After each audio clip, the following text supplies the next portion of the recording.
नमस्कार दोस्तों, हमारे YouTube चैनल पर आप सभी का स्वागत है। आपको जैसे कि मालूम है कि लुसेंट से हम आपको कंप्लीट करवा रहे थे प्राचीन इतिहास लुसेंट के ऑब्जेक्टिव बुक से, जिसमें कि 9 भाग तक पूरा कंप्लीट हो चुका है।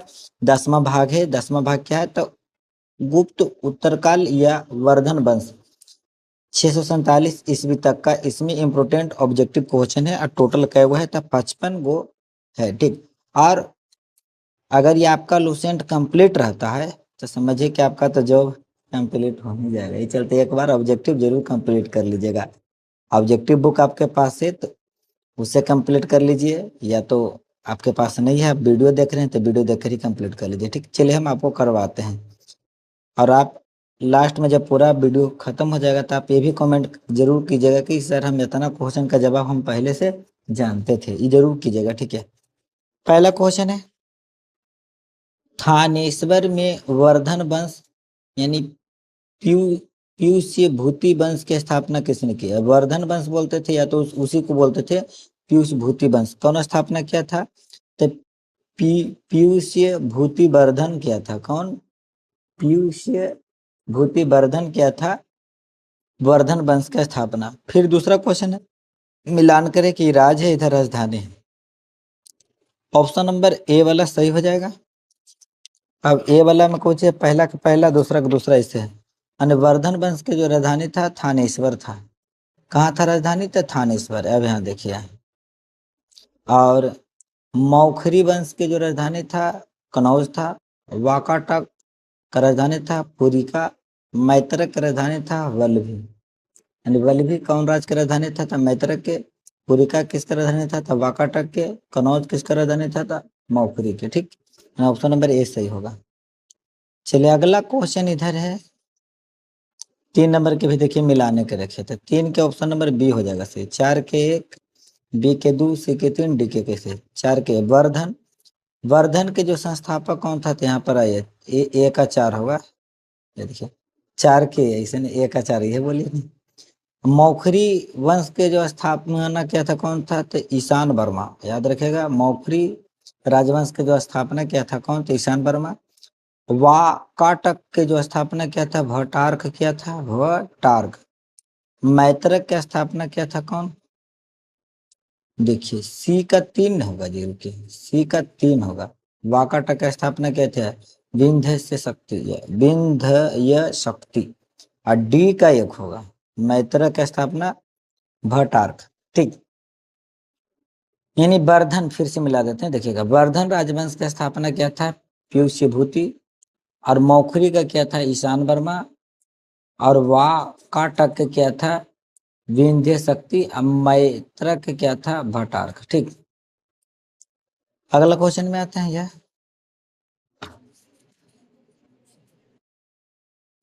4 नंबर का क्वेश्चन है, कदम्ब राज की स्थापना मयूर शर्मन ने की थी। याद रखिएगा, कदम्ब राज की जो स्थापना कौन किया था भाई? तब मयूर शर्मन।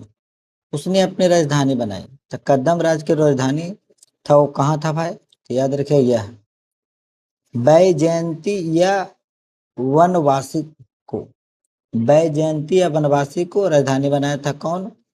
था मयूर शर्मन। निम्नलिखित में वह अंतिम बौद्ध राजा कौन था जो संस्कृत का महान विद्वान और लेखक था? यानी संस्कृत के जानकारी भी था, महान विद्वान भी था। अब बौद्ध राजा देखा जाए, बौद्ध धर्म का लास्ट राजा वही था। तो कौन था भाई? तो इसका सही जवाब है हर्षवर्धन। यानी कि बौद्ध राजा में देखा जाए अंतिम बौद्ध राजा कौन था? हर्षवर्धन। और संस्कृत के महान विद्वान भी था और लेखक भी था। हर्ष चरित्र किसके द्वारा लिखी गई थी? तो हर्ष चरित्र जो लिखा गया था वान भट्ट के द्वारा। किसके द्वारा था? वान भट्ट के द्वारा लिखा गया था, ठीक। हर्षवर्धन के समय में कौन सा चीनी यात्री, चीनी तीर्थयात्री भारत आया था? यानी कि भारत से एक वो आया था यात्री, और हर्षवर्धन के समय में आया था। कौन था? तो उसका नाम था हेन त्सोंग। हेन त्सोंग, ठीक। हेन त्सोंग आया था हर्षवर्धन के समय में भारत, ठीक। चालुक्य राजा पुलकेशिन द्वितीय को किसने पराजित किया था? यानी चालुक्य जो राजा था पुलकेशिन द्वितीय को उसको हरा दिया। पराजित मतलब हरा दिया। तो कौन हरा दिया था? तो उसका नाम है नरसिंह वर्मन प्रथम, नरसिंह वर्मन प्रथम जो है चालुक्य राजा पुलकेशिन द्वितीय को हरा दिया था। किस व्यक्ति को द्वितीय अशोक कहा जाता है, यानी कौन व्यक्ति है जिसको बोला जाता है द्वितीय अशोक? किसको बोला जाता है? तो हर्षवर्धन को बोला जाता है द्वितीय अशोक। हर्षवर्धन जो था, हर्षवर्धन बौद्ध के अंतिम शासक था। बौद्ध के अंतिम राजा कौन था? हर्षवर्धन। वानभट्ट किस सम्राट के राज दरबारी कवि थे, यानी कि वानभट्ट कवि जो थे तो कौन राजा के दरबार में कवि थे? जिसका सही जवाब है हर्षवर्धन जो सम्राट थे उसी के दरबार में वानभट्ट जो थे कवि थे। ठीक, चलिए अगला क्वेश्चन है, हर्ष एवं पुलकेशिन द्वितीय के मध्य, मध्य मतलब बीच हुए संघर्ष की जानकारी कहाँ से मिलता है? यानी हर्षवर्धन और पुलकेशिन द्वितीय के बीच संघर्ष मतलब लड़ाई झगड़ा हुआ था, वह जानकारी कहाँ से मिलता है?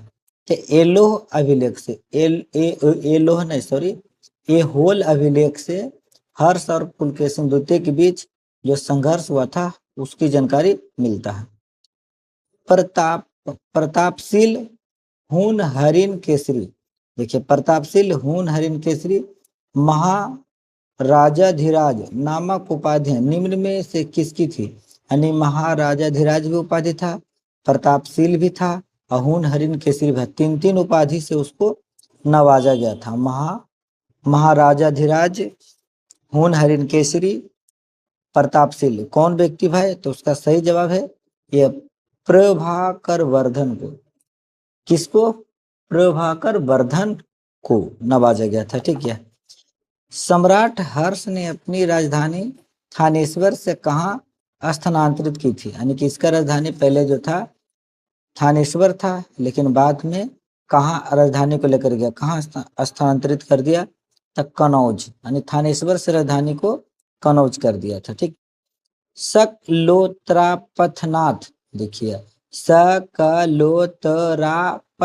जब बड़ा शब्द रहे तो तोड़ तोड़ के पढ़िए, अपने ज्यादा ध्यान रहेगा नहीं। किसे कहा गया? तो सकलोत्रापथनाथ किसे कहा गया है? तो याद रखिएगा हर्षवर्धन को कहा गया। किसको कहा गया? हर्षवर्धन को। अगला क्वेश्चन है, हेन सॉन्ग ने किसे शिलादित्य कहा? हेन सॉन्ग जो व्यक्ति है किसको शिलादित्य बोल दिया था? हेन सॉन्ग है जो कि कहाँ से आया था? चीनी यात्री था। ठीक, किसको बोला था शिलादित्य? तो हर्षवर्धन को बोला था शिलादित्य। गुप्त वंश के ह्रास के पश्चात उत्तर भारत में बड़े भाग का पुनर्गठन किसने किया?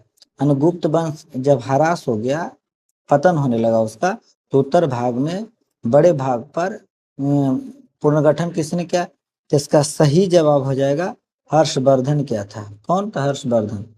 बंगाल का कौन सा शासक हर्ष का समकालीन था? जिसमें हर्षवर्धन सम्राट था उसमें बंगाल में कौन शासक था, कौन राजा था? तो इसका सही जवाब हो जाएगा शशांक था। कौन राजा था? तो शशांक। यानी जिस समय उत्तर भारत में हर्षवर्धन राज कर रहा था उसी समय बंगाल में है जो कि कौन है जो कि शासन कर रहा था? तो शशांक। चालुक्य शासक पुलकेशिन द्वितीय ने किस नदी के किनारे हर्षवर्धन को परास्त किया, मतलब हरा दिया? चालुक्य वंश का जो शासक था पुलकेशिन द्वितीय, वो हर्षवर्धन को हरा दिया था। तो कौन नदी के किनारे हरा दिया था भाई? इसका सही जवाब हो जाएगा नर्मदा नदी के किनारे। याद रखिएगा नर्मदा नदी के किनारे। क्वेश्चन है कि हर्ष के शासन काल में उत्तर भारत का सबसे महत्वपूर्ण शहर कौन था? यानी जिस समय हर्षवर्धन शासन कर रहे थे उसमें उत्तर भारत में सबसे महत्वपूर्ण शहर कौन था? तो इसका सही जवाब है कनौज। कनौज उस समय सबसे महत्वपूर्ण शहर था। चलिए अगला क्वेश्चन पर आते हैं। यह हर्ष की जीवनी किसने लिखी? तो हर्ष के जो जीवनी है वो कौन लिखा था भाई? तो वानभट्ट। अब वानभट्ट जो था हर्षवर्धन के राज दरबार कवि था। हर्षवर्धन अपनी धार्मिक सभा कहाँ किया करता था? तो हर्षवर्धन अपनी धार्मिक सभा प्रयाग में किया करता था। कहाँ? प्रयाग में। वर्धन वंश की राजधानी थानेश्वर किस प्रदेश में स्थित है? यानी वर्धन वंश की राजधानी पहले था थानेश्वर, उसके बाद कनौज किया गया था। तो थानेश्वर किस प्रदेश में स्थित है? तो हरियाणा में, याद रखिएगा। थानेश्वर किस किस प्रदेश में स्थित है? तो हरियाणा में। हर्षवर्धन की बहन राज्यश्री का विवाह किसके साथ हुआ था? यानी हर्षवर्धन के बहन का नाम था राज्यश्री। इसका जो विवाह हुआ था मौखरी नरेश ग्रह वर्मा से। मौखरी नरेश ग्रह वर्मा से विवाह हर्षवर्धन के बहन के हुआ था।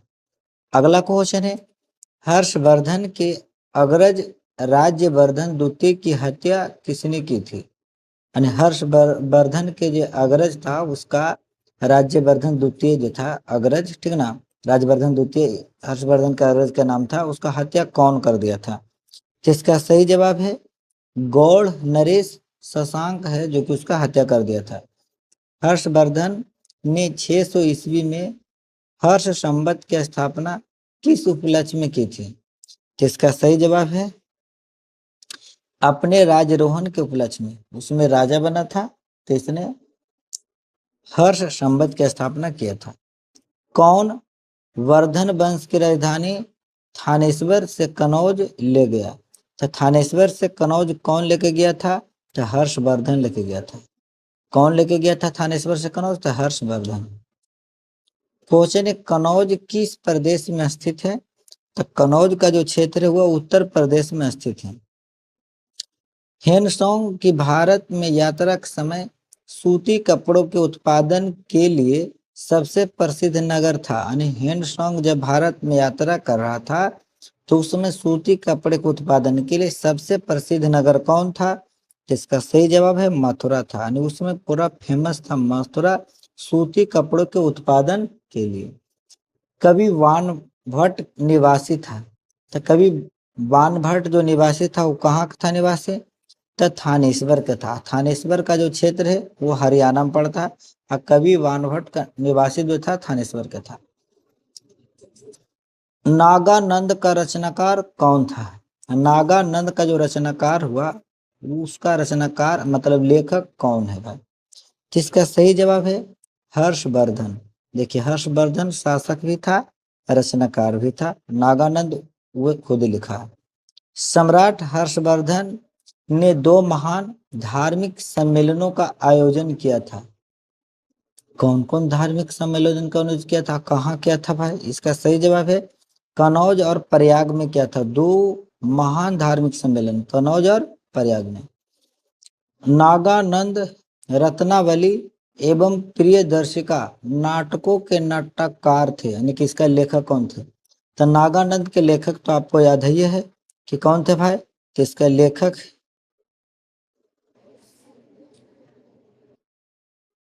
नागानंद रत्नावली एवं प्रियदर्शिका के लेखक नाटक के लेखक कौन है भाई? नाटककार कौन है? लेखक तो नागानंद के जे है तीनों के ना होंगे जी।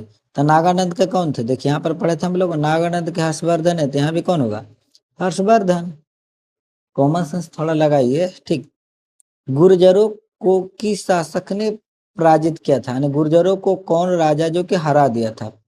पराजित किया था तो मतलब हरा दिया था। तो कौन? तो हर्षवर्धन है जो कि हरा दिया था। कौन? तो हर्षवर्धन। अगला क्वेश्चन है, आज भी भारत में हिंद सॉन्ग को याद करने का मुख्य कारण है। हिंद सॉन्ग को आज भी भारत में याद किया जाता है। इसका मेन कारण क्या है? सी यू की के रचनाकार जो है वो हिंद सॉन्ग है। इसी कारण सी यू की के रचनाकार के कारण है आज भी भारत में हिंद सॉन्ग को याद किया जाता है। हर्षवर्धन के विजयी जीवन में एकमात्र पराजय देने वाला पुलकेशिन द्वितीय कहाँ का शासक था? देखिए हर्षवर्धन जब तक राजा रहा तब तक किसी से नहीं हारा था, मात्र एक व्यक्ति से हार गया था, पुलकेशिन द्वितीय से। तो क्वेश्चन आ गया कि पुलकेशिन द्वितीय कहाँ का राजा था? जिसका सही जवाब हो जाएगा वह वातापी या बादामी के शासक था। वातापी या बादामी के शासक था पुलकेशिन द्वितीय। हर्षवर्धन ने अपनी पुत्री का विवाह बल्लभी नरेश से किया जो कि उसकी एक बड़ी कूटनीतिज्ञ उपलब्धि थी। बल्लभी नरेश का नाम था। देखिए बल्लभी नरेश मतलब बल्लभी के राजा का क्या नाम था? बल्लभी के राजा से अपना बेटी की शादी करवाया था हर्षवर्धन। तो बल्लभी के राजा का क्या नाम था भाई? तो उसका नाम था ध्रुवसेन द्वितीय। ध्रुवसेन द्वितीय नाम था। यानी कहिए तो हर्षवर्धन के दामाद के हुआ ना, दामाद नहीं लगेगा। ठीक, आगे देखिए 641 ईस्वी में किसने चीन के राजा ताई ताई तसुंग के पास एक राजदूत भेजा था?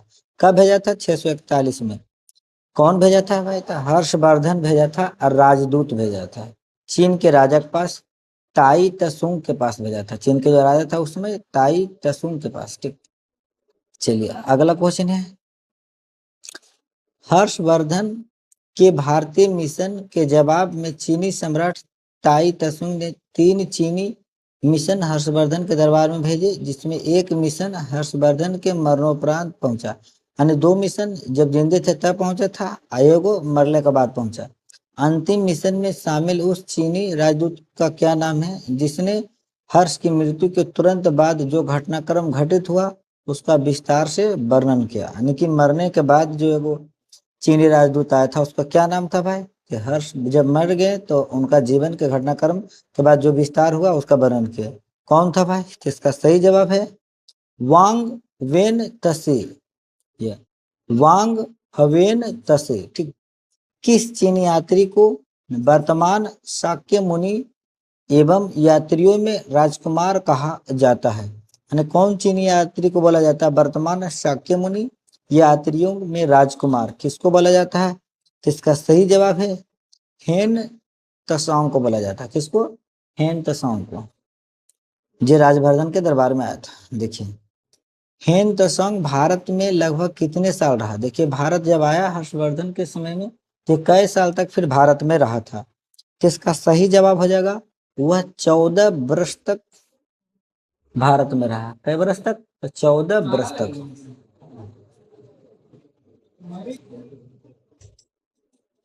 तो हेन सॉन्ग भारत में लगभग कितने साल तक रहा? तो 14 वर्ष तक रहा था। अगला क्वेश्चन है, हेन तसांग के समानार्थ एवं महायान धर्म के प्रचारार्थ हर्षवर्धन ने कहाँ महासभा का आयोजन 643 ईस्वी में करवाया? देखिए 643 ईस्वी में हर्षवर्धन कहाँ है जो कि महासभा का आयोजन करवाया था? इसका सही जवाब हो जाएगा कन्नौज में करवाया था। कहाँ? कन्नौज में। कुंभ मेला को प्रारंभ करने का श्रेय किसे दिया जाता है? देखिए कुंभ मेला जो लगता है ना, अभी कुछ दिन पहले कुंभ मेला फेमस भी था। तो कुंभ मेला को प्रारंभ करने का श्रेय किसे दिया जाता है? तो इसका सही जवाब है हर्षवर्धन। देखिए हर्षवर्धन खुद जो था बौद्ध धर्म के अंतिम राजा था। इसी के शासन काल में कुंभ मेला प्रारंभ हुआ। अगला क्वेश्चन है,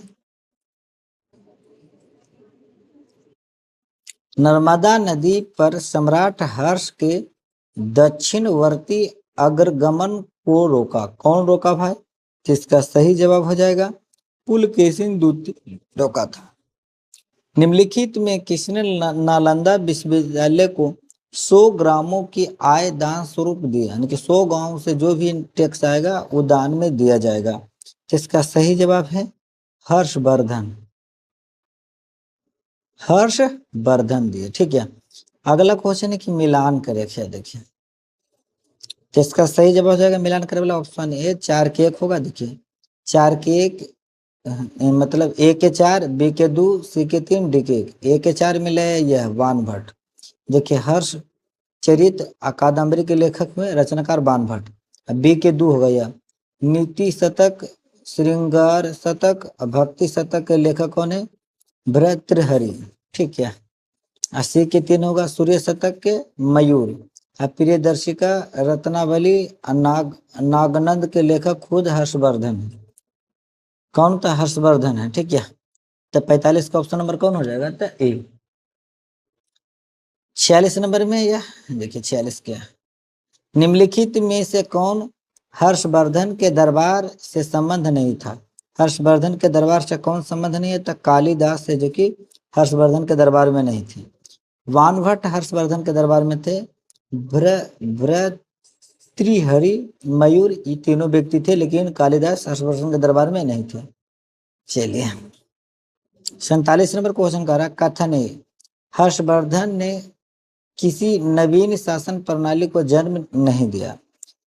कारण आर, हर्षवर्धन ने गुप्त शासन प्रणाली को कुछ संशोधित के साथ अपनाया। अब इसका जवाब कौन हो जाएगा? ए, कि ए और आर दोनों सही है तथा आर ए का सही व्याख्या करता है। सही बात है, गुप्त वंश के बाद आया था हर्षवर्धन के शासन, यानी कि वर्धन वंश वाला। ठीक है, अगला क्वेश्चन है कि कौन सही सुमेलित है, यानी कौन सही मिलान है। ठीक, तो इसका जवाब हो जाएगा सभी। अवंती हर्षवर्धन का प्रधानमंत्री, सिंहनाद महासेनापति, कुंतल सेनापति, अश्वसेना को कुंतल बोला जाता था। तो ऑप्शन नंबर सही डी हो जाएगा। किसका कथन है भारत के लोग गर्म मिजाज के हैं, इन्हें जल्दी गुस्सा आता है परंतु ईमानदार होते हैं।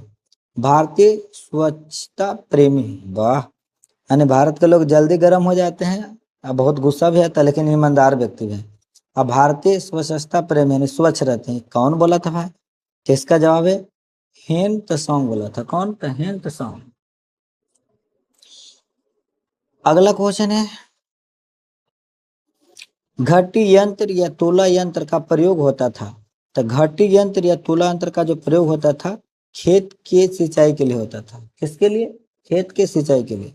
निम्नलिखित में कौन सा वाक्यांश हर्षोत्तर काल के स्रोत में सामान्यतः उल्लिखित हुंडी की प्रकृति स्वरूप को परिभाषित करता है? कौन है भाई? तो इसका सही जवाब हो जाएगा सी, विनिमय पत्र।